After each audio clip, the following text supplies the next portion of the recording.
Друзья, Asus ZenBook, вот такой вот A14 на Snapdragon X Elite. И что самое интересное, у него даже зарядка вот на 90 ватт. А в комплектике вот такой вот классный чехольчик. И этого чехольчика будет вам более чем достаточно. И никакой, скажем так, чемоданчик для переноски, либо сумка не нужна.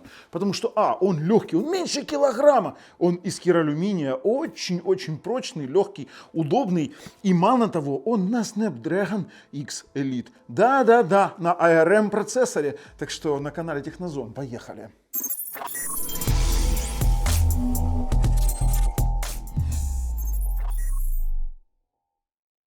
Ну и вы уже поняли и про зарядочку, и про чехольчик, про комплект, в принципе, я вам уже рассказал. А вот то, что у него на бочках, лисица показывает. Смотрите, с этой стороны у нас USB-шечка. То, что она черная, пускай вас не смущает, она третьего стандарта, достаточно быстрая. А здесь у нас два USB Type-C, при этом которые у нас Thunderbolt. У нас здесь есть выход 3.5 под гарнитуру, микрофончик, HDMI. И на этом ноутбуке можно подключить 3 дополнительных дисплея. Мало того, смотрите, тест на MacBook. Ну давай, открывай, лисица, давай, одним пальчиком, давай. Так, оп. Ой. Легенько, да? Классно, шарнирчики тут вообще мягенькие, смотри, так, оп. И знаете, что самое прикольное? Здесь экранчик. У нас дисплей, который сертифицирован, он OLED-экран, у которого яркость пиковая 600 нит. И это, если сравнивать с жидкокристаллическим экраном, порядка 800 нит яркость. Мало того, вот этот вот экран OLED, который в этом ноутбуке, скажем так, это ультрабук вообще стоит, у него сертификация дисплей HDR 500. То есть здесь очень классный черный. Покрытие 133 sRGB, 133% sRGB цветового пространства, 100% DCI-P3. И это еще не все. 32 гигабайта DDR5 памяти. У нас 1 терабайт PCI Express, NVMe Express 1.4 хранилища. Смотрите, какая у нас клавиатурка с подсветочкой, мягенькая. И, кстати, она на ощупь просто классная. Вот такой вот у нас тачпад. Тачпад, как моя ладонь, очень удобный. Я бы его сравнивал именно с MacBook, потому что на текущий момент это основной конкурент у MacBook. Именно я бы с Air, наверное, сравнивал. Ну, во-первых, по автономности. Больше 30 часов в режиме офлайн просмотра видео. Больше 30 часов. Почти 20 часов онлайн-браузинга. Почти 26 часов, 26,5 часов онлайн просмотра видео. Ребят, это нереальные режимы, скажем так, работы, нереальная батарея на 70 ватт-часов. И при том тут еще один прикол. Вот этот вот материал кералюминий, который запатентован Asus, он классный, он действительно классный. Это материал, знаете, такой космический, значит, материал космического шаттла с изящностью кирпича, я не знаю, силикатного, что на ощупь очень классный. Вот, знаете, такая шероховатая поверхность, холодный, классный. Слушайте, ну, в общем-то, сейчас мы с вами переходим, посмотрим, что нам заявляется производитель, а потом я вам покажу все, что он умеет делать. Здесь и искусственный интеллект, здесь и работа с видео, и работа с графикой, и генеративный интеллект, и, конечно же, камера с искусственным интеллектом, да и во что-то еще и поиграть, возможно, сможем. Сейчас мы это все узнаем. Переходим, а потом с вами делаем выводы.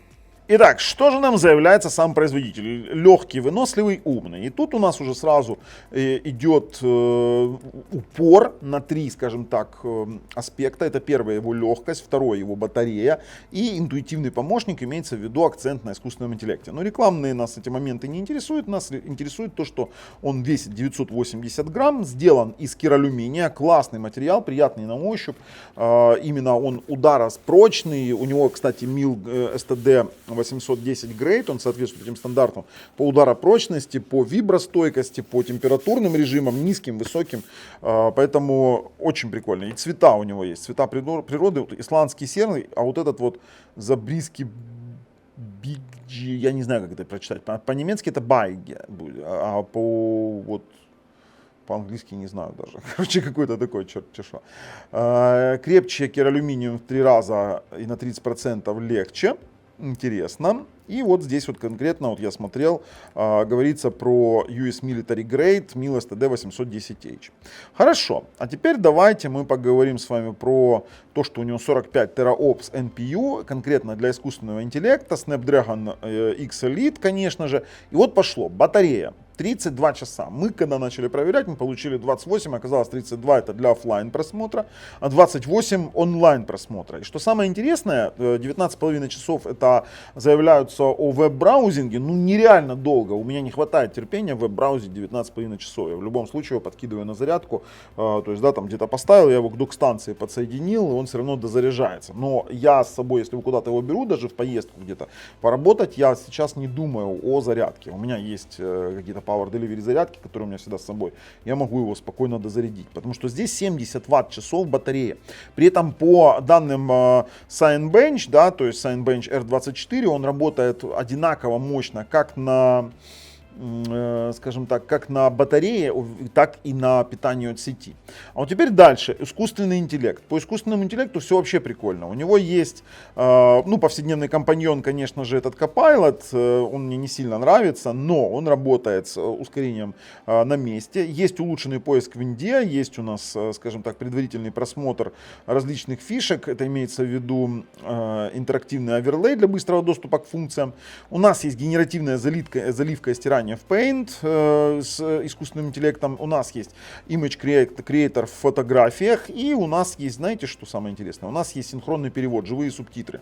Живые субтитры при просмотре видео вы можете включить эту фишку. И плюс у нас улучшение камеры, когда мы работаем с Windows Studio, да, то есть у нас можно там размытие делать акцент глаз. Я вам это тоже, в принципе, все покажу. Ну и плюс можно даже монтировать. А вообще меня интересует больше здесь OLED-дисплей, потому что здесь дисплей просто невероятный. У него сертификация дисплея HDR 500 с пиковой яркостью 600 кандел на метр квадратный. Это пиковая, это которая эквивалентна жидкокристаллическим экранам до 789 кандел на метр квадратный. До 1 миллиарда цветов, это 10-битный, конечно же, с покрытием 100% DCI-P3, 133% sRGB, то есть можно работать с графикой, цветокоррекцию делать, при том, что я на нем спокойно монтировал Full HD проекты в Adobe Premiere, тоже это спокойно вам покажу. Ну, здесь, конечно, маркетинг показывает сравнение, убрали цвета в РК, на OLED прибавили, но все это я смотрю на РК дисплее. Ну, короче, как-то так. Бесконечно черный цвет, экран действительно классный, есть две версии UX3407QA, который более простой. И есть вот такой вот UX3407RA, который конкретно на Snapdragon X Elite, а этот вот на Snapdragon X1. У него 8 ядер, 8 потоков, здесь 12 ядер, 12 потоков. И сам по себе экран 1920 на 1200, OLED 60 герцовый, и уже мы с вами смотрели, какие характеристики возможны. А знаете, что самое интересное? Заявляется, что 32 гигабайта на плате LPDDR5X, и можно еще дополнительно, не знаю, максимальный объем, здесь пишут памяти 16 гигабайт, тоже посмотрим, что там можно с этим сделать. Кстати, можно подключить еще 3 дополнительных монитора. В общем, ссылки в описании под видео, пошли с вами уже потестируем. Ну и начнем мы, конечно, с CPU Z, она у нас версия ARM64, да, простой CPU Z здесь работать не будет. И знаете, что самое интересное? Что сравнивать-то здесь придется нам с процессорами, которые тоже основаны только на ARM. Смотрите, по CPU Z, Qualcomm Snapdragon X Elite, Orion 4-нанометровый, это у нас модель X1E 78100. И тут у нас на GPU Qualcomm Adreno X85 GPU, можем сразу перейти сюда, посмотреть, что это у нас GPU Adreno 741, тоже 4-нанометровый. И тут, что самое интересное, у нас 128-битная шина, и GPU Clock на текущий момент на дефолте 1250 МГц. Как он себя поведет в играх? Ну, мы попробуем, конечно, что-то запустить, но особо не рассчитывайте. Кстати, знаете, что хотел показать? Дело в том, что доступа, например, к температуре в сенсорам нет никакой. Ни GPU, ни в CPU, поэтому тут проверить достаточно будет тяжело температуру. Но сам по себе процессор интересен. Интересен тем, что у него все ядра производительные, двухуровневые, то есть на первом уровне у нас есть 8 ядер Qualcomm Orion Gen 1 R1P1 до 3,55 ГГц. На втором уровне у нас 4 ядра Qualcomm Orion Gen 1 R2 P1 по 3,48 ГГц. То есть у нас получается 12 ядер, 12 потоков, конечно же без кэша третьего уровня, другая архитектура, просто 12 мегабайт кэша второго уровня. И тут уже говорить о поточности, допустим, памяти, о многопоточности не приходится, потому что опять же другая архитектура, здесь LPDDR5 32 гигабайта. И если там делать какие-то, допустим, тесты скорости, то сравнивать вы его будете конкретно с ARM процами. То есть и в данной сборке этот проц делает абсолютно все процы, которые возможны возможны для сравнения, то есть на которых когда-то запускалась Windows 11 на ARM. То есть он делает в любом случае любые процы. Кстати, по баллам это именно в CPU-Z 685 в однопотоке, 8167 в многопотоке, но сравнивать с x86 платформой вообще не стоит. Единственное, что мы могли бы, допустим, сравнить здесь, это в реальных режимах использования работы, это по типу CPU PhotoWorks. Это когда берется изображение, 10 штук, они грузятся в SSD в память, там обрабатываются, потом рендерятся, потом загружаются из памяти обратно на SSD. Здесь учитываются все компоненты. Так вот, с учетом всех компонентов и скорости выполнения этой задачи, то он стоит выше Xeon 16-ядерного Xeon E5-2670, выше 32-ядерного Ryzen Threadripper, выше, чем вот эти вот все там Core i9, например, 11900K, который на DDR4 8-ядерный, да, и выше, чем, допустим, тот же самый Ryzen 7 2700. То есть фактически достаточно очень мощная штука, и она чуть-чуть не дотянула до Intel Core i7 7800X на Asus Prime X299. И у нас она не дотянула до 16-ядерного Core i9 12900, ну тут уже пошла в отрыв Ryzen 9 7950. И, допустим, тот же самую математику в чекмейте сравнивать вообще нельзя, потому что тут нам покажет, что это какое-то дно проц, но опять же, тут конкретный тест под конкретную архитектуру делается. Поэтому вот по PhotoWorks мы неплохо увидели. И опять же, ни один из тестов не видит температуру. Но по NVMe дискам. NVMe диск здесь терабайтничек стоит, на NVMe Express 1.4 стандарт, на PCI Express 4.4. При этом он реализован здесь на максимальную скорость, то есть 6872 мегабайта в секунду. Это на чтение, на запись 5962, то есть это в прямой и в рандомной он выдает какие-то результаты. Видите, 3189.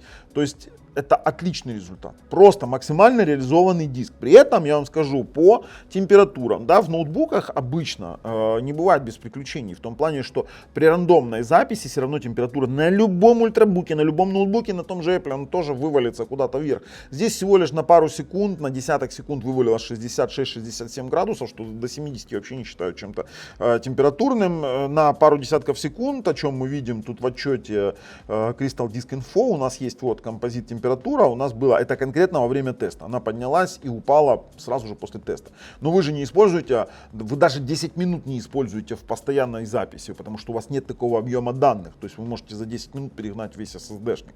То есть такого не бывает. То есть, но я вам скажу, охлаждение сделано неплохо. Теперь смотрите, если пойти в компоненты, то меня интересует конкретно нейральный сопроцессор, потому что он отвечает за модуль искусственного интеллекта. Ну, по видеоадаптерам мы с вами уже поняли, что у нас там есть, и конкретно по процессорам, в принципе, тут меня меньше всего волнует все остальное. И, кстати, везде уже есть тут всякие разные сенсоры. Знаете, что самое прикольное?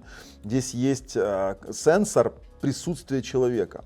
Qualcomm Human Presence Sensor. Это сенсор присутствия человека. При том, что здесь работает распознавание лица конкретно как Face ID. То есть это не так работает, как там, не по картинке. Ночью он тоже сработает. Поэтому классно. И почему я про это говорю, про этот нейральный сопроцессор? Это QNN называется, Qualcomm Neural Network API, то есть через который осуществляется работа таких вот штучек. Например, смотрите, камеры. Мы берем камеры. И у нас вот Asus Full HD веб-камера. И начнем с того, что здесь есть. И автоматическое кадрирование через искусственный интеллект. Осветление, но это все мелочи. Зрительный контакт. То есть вы сейчас видите, я сейчас смотрю в разные стороны, а он все равно будет держать зрительный контакт конкретно в камеру с помощью именно, ну если я отвернусь, конечно, он уберет, но у нас здесь есть и стандартный, и телесуфлер, то есть, но зрительный, это телесуфлер, он будет еще корректировать направление взгляда для чтения на экране. Но здесь он, короче, конкретно держит зрительный контакт для того, чтобы, например, при собеседовании можно было бы чат GPT читать ответы, да, там что-то. Не понимаю, для чего это очень классная тема. Теперь фоновые эффекты. Фоновые эффекты, вот вы видите сейчас, зрительный контакт, я вам показывал, наверное, да, там, вот сейчас, да, вот я двигаю в сторону, отвожу, он держит, я не знаю, я ж не вижу себя, допустим, он держит зрительный контакт, это уже потом увидим, там, лиса бежит, сюда на камеру смотри, он держит зрительный контакт. Да, ты вообще смотришь, а ты смотришь? Да, в том-то и дело, что я ввожу этим. Нормально, хорошо. Фоновые эффекты. Что такое фоновые эффекты? Вы понимаете, что это стандартное размытие, а есть портретное, которое делает более эффектно. То есть оно будет ближние объекты размывать меньше, а задние объекты размывать больше. То есть в зависимости от глубины. Вот это вот. Кстати, это уже конкретные фишки искусственного интеллекта. Отключаем. Есть креативные фильтры. Это очень тоже классно. Вот, например, иллюстрированное видео. Ну, вот я конкретно как иллюстрированная картинка выгляжу. Либо аниме. Ну, вот такое сглаженная кожа. Я такой весь идеально, нифига себе. И акварельный эффект, кстати, тоже неплохо. Ну, Лиса, иди в акварельный эффект посмотри. Я хочу, чтобы ты была у нас акварельная. Я сейчас на тебе потестирую эти все дела. Давай, иди. Оба! Акварелька. Так, а ну-ка, анимешница и иллюстрированная. Ну, что-то такое, да, там.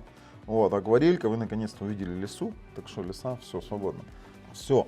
Ну, то есть эти фишки искусственного интеллекта, они действительно прикольно работают, и я как бы вот очень доволен. Но дело в том, что это еще не все. Если уже говорить о фишках искусственного интеллекта, то все, наверное, заметили, что, ой, не то включил, что в стандартном Paint у нас появились фишки искусственного интеллекта генеративные. Например, когда мы можем что-то сделать, какое-то изображение.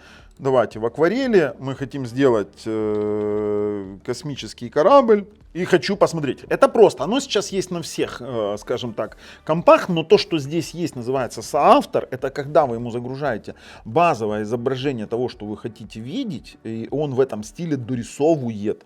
Вот это очень круто. Сейчас мы ждем, что у нас получится с космическим кораблем. Я что-то, конечно, перестарался. Там, это он в стиле написал, блин, в стиле звезды смерти.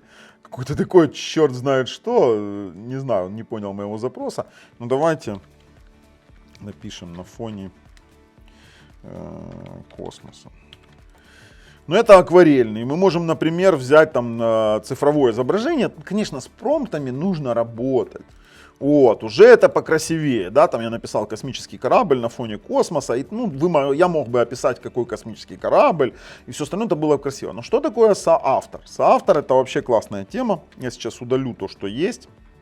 И, например, мы найдем с вами картинку «Дорога с авто». Я очень люблю на этой картинке показывать, потому что будет понятно, о чем идет речь. Мы сейчас, смотрите, обрезали эту картинку. Он сейчас, во-первых, проанализирует картинку, потом сделает предварительный просмотр. Мы сейчас пишем, что мы хотим там видеть. Например, авто BMW, он уже начал анализировать и делать предварительную картинку. Да, он ее чуть перерисовал по-своему. Мы пишем авто BMW на дороге. Опа! Вы видели? Какая стилизация? Лиса, иди посмотри вот это вот, смотри. То есть мы загружаем, смотри, что мы сделали. Мы загрузили картинку, в каком стиле нам надо, и написали авто BMW на дороге. Смотри, что мы получили. Ух ты! Да, мало того, мы можем сделать вообще классную вещь. Мы нажимаем добавить его на оригинальную картинку, а теперь можем убрать фон. И оно будет на оригинальной картинке конкретно вот это BMW.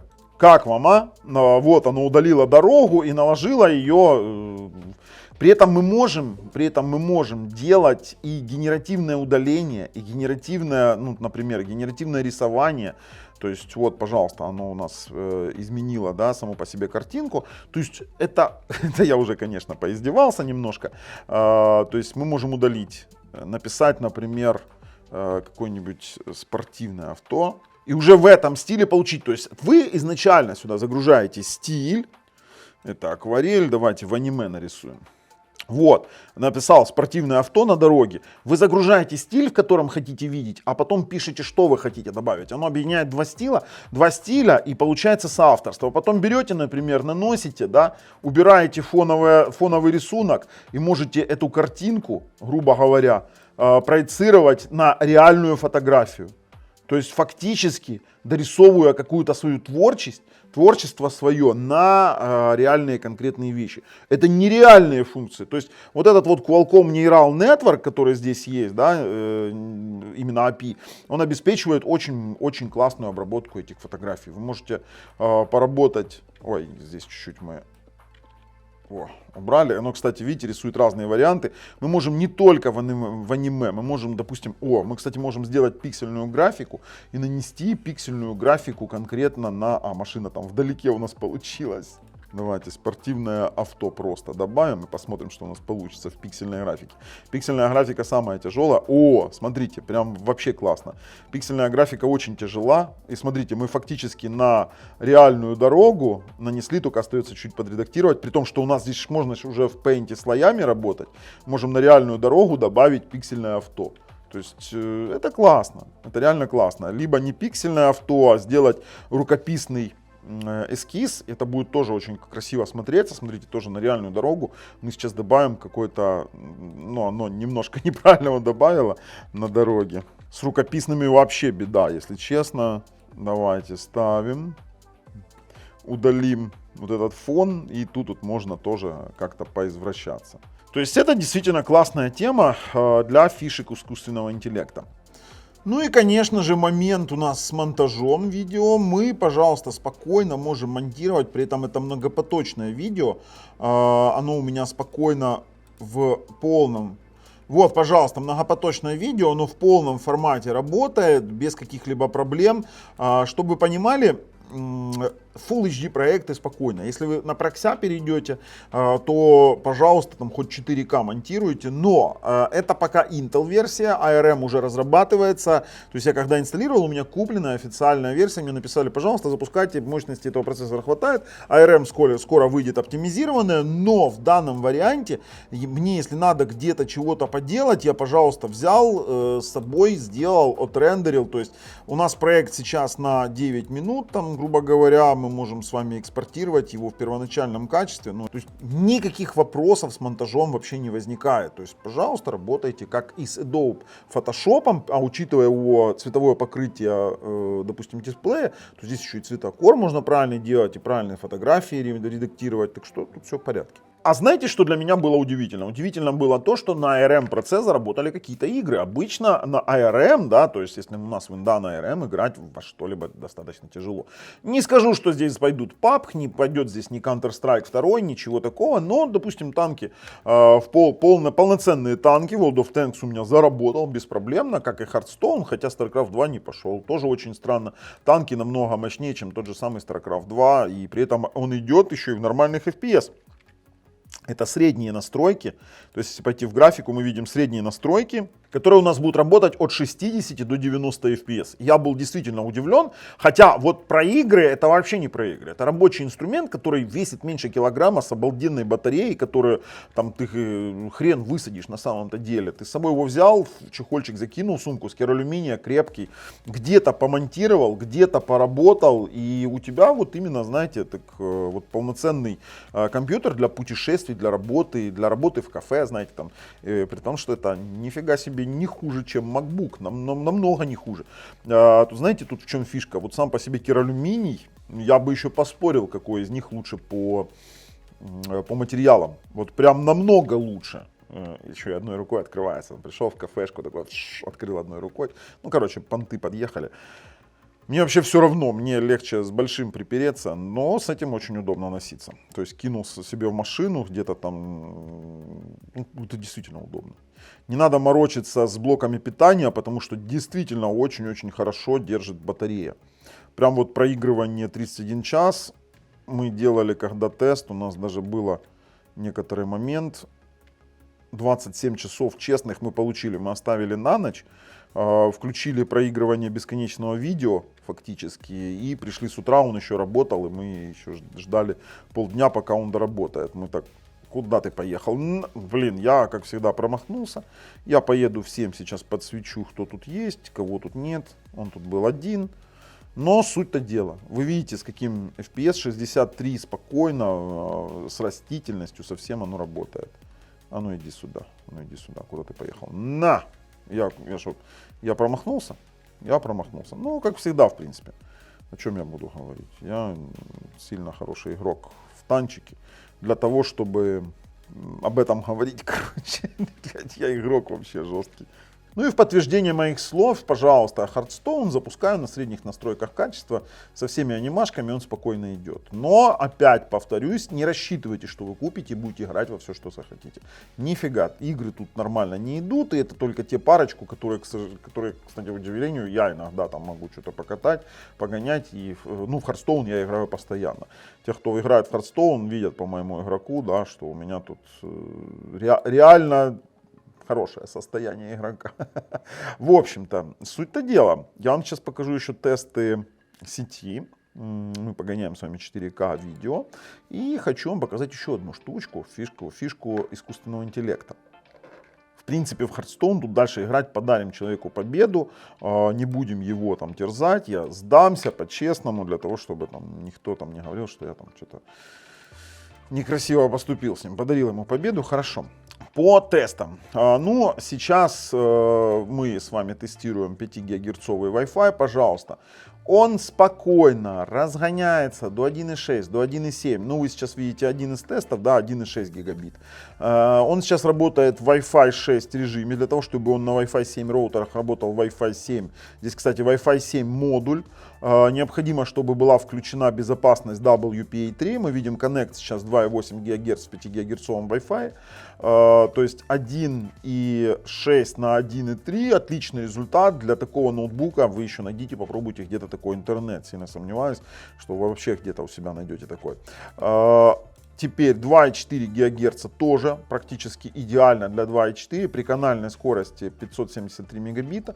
Он спокойно тягает там 200 на 200. Сейчас он как раз разгонится, но это серия тестов у нас получается. Спокойно тягает 200 мегабит на загрузку, 200 на выгрузку. И тут тоже как бы проблем нет, поэтому тесты сети мы можем в принципе закрывать. Ну и сразу же стартуем. У меня вот 4К видео. Мы сейчас его обновим, потому что я его и перезакрывал, и останавливал, и кучу всего делал.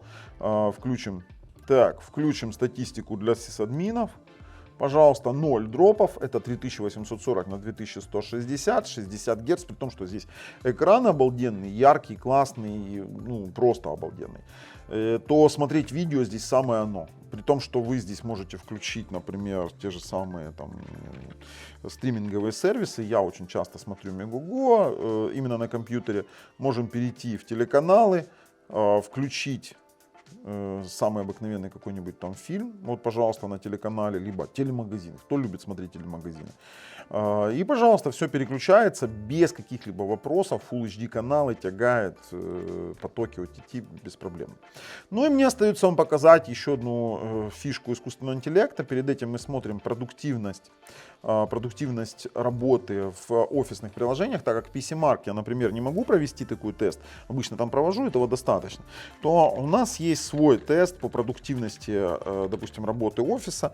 Мы делаем здесь некоторые калькуляционные моменты обязательно, то есть здесь должны быть несколько фишек калькуляции, и потом мы начинаем там делать при этом они еще и зацикленные должны быть, делать вот такую фишку. Если мы просто скопируем, то это будет очень быстро, потому что он переносит визуальное отображение плюс формулы. А вот если мы начинаем это все дело растягивать, то он не просто копирует, он копирует формулы, а потом он делает рекалькуляцию. Делается это практически мгновенно.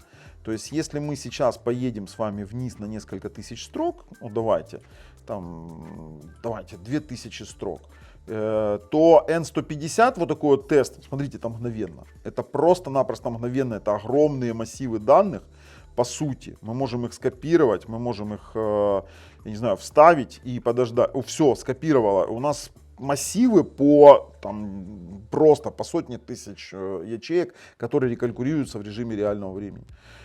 N150 процессор от Intel делает такой тест в течение 130 секунд. То есть вот если ты растянешь, то ты будешь сидеть 130-190 секунд ждать результата. Здесь это делается практически мгновенно.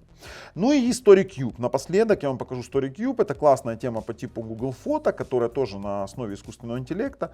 Ты загружаешь, сейчас оно еще обрабатывает людей, я только загрузил. Ты загружаешь массивы фотографий, и он обрабатывает. И здесь можно потом сортировать по людям, по сценам, а можно делать вот так вот, например, поиск, и мы пишем столы, вот, стол, и он найдет все фотографии, на которых есть столы. Понятно? То есть, либо напишу здесь авто. То есть авто, он найдет фотографии, на которых есть авто. Например, на этом фотографии есть авто, на этой фотографии он нашел вот автомобиль, здесь он нашел автобус даже, он по контексту авто, значит автобус может быть, и здесь автомобиль. Очень классная тема, но она не дотягивает, конечно, до Google фото, потому что, допустим, в плане редактирования, в плане фишек искусственного интеллекта, хотя здесь тоже можно делать базовое редактирование, можно кадрировать, можно настраивать и изображение, допустим, контраст, там, выдержку, насыщенность и яркость. То есть это действительно классно работает. Ну а я сейчас уже готов пройти и прорезюмировать данный, скажем так, компьютер. Компьютер, ноутбук, в общем-то, переходим. В качестве выводов скажу, ребят, это ноутбук, который весит меньше килограмма. Он удобный, да не могу. Я вот постоянно буду его использовать. Это конкретно рабочий инструмент. Для тех, кто будет говорить, что это игровой инструмент, это вранье. Никогда не слушайте. Но то, что это удобная рабочая лошадка, очень легкая, с очень мощной батареей, при этом с достаточно мощным процессором, и за ARM в любом случае будущее именно в таком формате. Это факт. Мы его рекомендуем. Ссылки в описании под видео. А с вами был Баба на канале Технозон. Пока.